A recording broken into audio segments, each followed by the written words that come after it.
ചെല്ലട്ടെ. നിക്ക്, നീ പോയിട്ടെന്താ ചെയ്യാൻ പോണത്? അത് ആളെ കറക്കി കൊണ്ടുവരുമ്പോ കണ്ടാ മതി. ഐഡിയ എന്താണെന്ന് പറഞ്ഞിട്ട് പോടാ.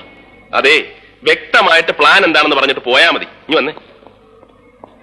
ആ പറഞ്ഞേ. ആദ്യം ഞാൻ നേരെ ചെല്ലുന്നു. അയാളുടെ ദേഹത്ത് പതുക്കെ ഒന്ന് മുട്ടിയിട്ട് അറിയാതെ പറ്റിയ പോലെ സോറി എന്ന് പറയുന്നു. ഓക്കെ. എന്നിട്ട് മുഖം ഒന്ന് ഉയർത്തി സേതുമാധവന്റെ മുത്തച്ഛനല്ലേ എന്ന് ഒറ്റ ചോദ്യം. ആ ചോദ്യത്തിൽ അയാൾ വീഴുന്നു. ഇവൻ പോയാ വീഴൂ? ഞാൻ വീഴ്ത്തും. ഓക്കെ, നീ ചെല്ലു.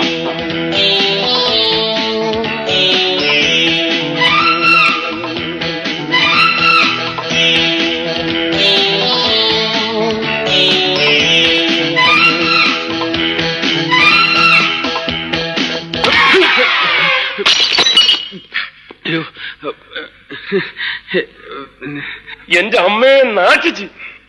ഇന്നെന്താണത്? ഞാൻ മുത്തച്ഛന്റെ കൂട്ട്, ഞാൻ മാത്രമല്ല അവരെല്ലാവരും അവര് തട്ടണമെന്ന് പറഞ്ഞു. ഞാൻ ഇങ്ങനെ ആരും മുട്ടാറില്ല, അതുകൊണ്ട് സോറി. നിനക്ക് ഇത്ര വലിയ കണ്ണുണ്ടല്ലോ, മത്തയ്ക്ക പോലെ. സോറി. എന്തത് സോറി? മനുഷ്യന്റെ ദേഹത്ത് വന്ന് ഇടിച്ചിട്ടാണോ സോറി പറയുന്നത്? സോറി പറഞ്ഞില്ലേ? 75 രൂപയുടെ മരുന്നായത്. എന്താ പറയാ?